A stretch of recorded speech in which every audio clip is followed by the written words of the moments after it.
नमस्कार दोस्तों, खबरांचल news network आप सभी का हार्दिक स्वागत करता है। हम आज बात करेंगे बांग्लादेश में हुए आज के आम चुनाव के बारे में। हमारे बगलगीर बांग्लादेश, जी हाँ, कई दिनों से अशांति चल रही थी, दंगे चल रहे थे। आज वहाँ इलेक्शन हुआ है। कई दिनों के राजतंत्र के बाद, राजतंत्र नहीं, निरंकुशता के बाद आप कह सकते हैं कि यहाँ एक इलेक्शन हुआ है, डेमोक्रेटिक इलेक्शन हुआ है। चलिए बात करते हैं इस चुनाव के बारे में। बांग्लादेश में 2026 के आम चुनाव का आयोजन ऐसे समय में हुआ है जब देश राजनीतिक बदलाव और अस्थिरता के दौर से गुजर रहा है। यह चुनाव 2024 के जन आंदोलन और सत्ता परिवर्तन के बाद पहला राष्ट्रीय चुनाव माना जा रहा है। इस वजह से इसे देश के लोकतांत्रिक भविष्य और राजनीतिक अस्थिरता के लिए बेहद महत्वपूर्ण माना जा रहा है। सबसे बड़ा सकारात्मक पहलू यह है कि यह चुनाव लोकतंत्र की बहाली की दिशा में बड़ा कदम माना जा रहा है। लंबे समय तक एक ही नेतृत्व के बाद जनता को नए राजनीतिक विकल्प चुनने का अवसर मिला है। रिपोर्टों के अनुसार यह चुनाव सत्ता परिवर्तन के बाद लोकतांत्रिक व्यवस्था को मजबूत करने की कोशिश माना जा रहा है। इस चुनाव में बड़ी संख्या में मतदाताओं ने भाग लिया, जिसमें युवाओं की भूमिका काफी महत्वपूर्ण रही। विशेषज्ञों के अनुसार युवा मतदाता बदलाव और सुधार की उम्मीद के साथ मतदान में हिस्सा ले रहे हैं। इसके अलावा चुनाव आयोग और प्रशासन ने चुनाव को निष्पक्ष बनाने के लिए व्यापक सुरक्षा व्यवस्था की है। लाखों सुरक्षा कर्मियों की तैनाती और तकनीकी निगरानी जैसी व्यवस्थाएं लागू की गई है।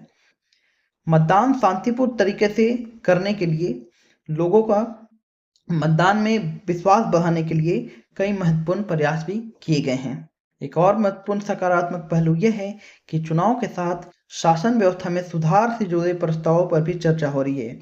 इससे बांग्लादेश की राजनीतिक प्रणाली को अधिक पारदर्शी और जवाबदेह बनाने की दिशा में प्रयास माना जा रहा है।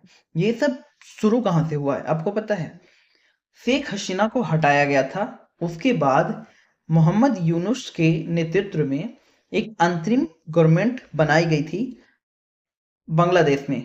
उसके बाद आपने सुना होगा कि लगातार बांग्लादेश में अस्थिरता, दंगे, ये सब होते रहे और उसके बाद आज चुनाव हो रहा है। बहरहाल जुलाई 2024 छात्र आंदोलन से शुरू हुआ था। युवाओं ने बेरोजगारी और सरकारी नीतियों को लेकर विरोध किया था। प्रदर्शन पूरे देश में फैल गया और हालात हिंसक हो गए थे। रिपोर्ट्स के अनुसार आंदोलन को रोकने के लिए सुरक्षा बलों ने बल प्रयोग किया, जिसमें सैकड़ों लोगों की मौत हुई थी। तो फिर आया अगस्त 2024। लगातार बढ़ते विरोध और हिंसा के कारण हालात नियंत्रण से बाहर हो गए। 5 अगस्त 2024 को बड़े जन विद्रोह के बाद शेख हसीना को प्रधानमंत्री का पद छोड़ना पड़ा। प्रदर्शनकारियों ने सरकारी भवनों पर कब्जा कर लिया। शेख हसीना देश छोड़कर भारत चली गई, मतलब भारत आ गई और निर्वासन में रहने लगी। उसके बाद अंतरिम सरकार का गठन होता है। वहां सत्ता परिवर्तन के बाद बांग्लादेश में अंतरिम सरकार बनाई गई। नई सरकार का उद्देश्य चुनाव कराना और राजनीतिक सुधार करना था। शेख हसीना, उनके सहयोगियों पर आंदोलन के दौरान हिंसा और मानवाधिकार उल्लंघन के आरोप लगाए गए। सरकार ने उनके खिलाफ गिरफ्तारी वारंट और पासपोर्ट रद्द करने जैसे कदम भी उठाए हैं।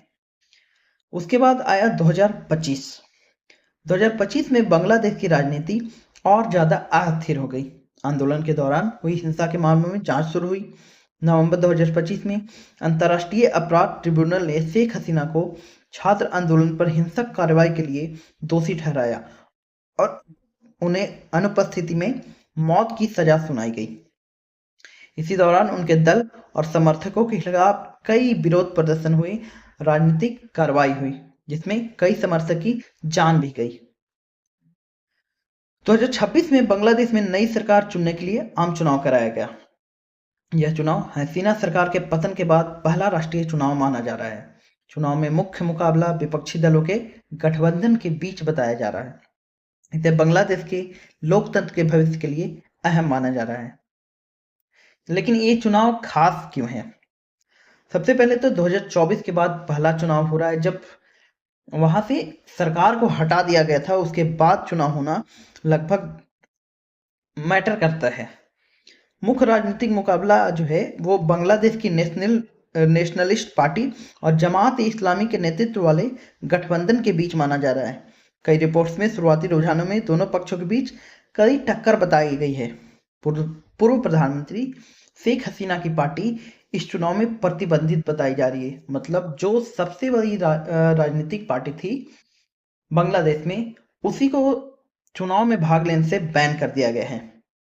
ये जस्टिफिकेबल नहीं है। मतलब आप जो लोकतंत्र का सबसे बड़ा पार्टी है, मान लो इंडिया में अगर चुनाव हो, अब बीजेपी और कांग्रेस को ही बैन कर दिया जाए, तो उस चुनाव का महत्व क्या है? बैन आप किस आधार पे कर रहे हैं? क्यों पार्टी को बैन कर रहे हैं?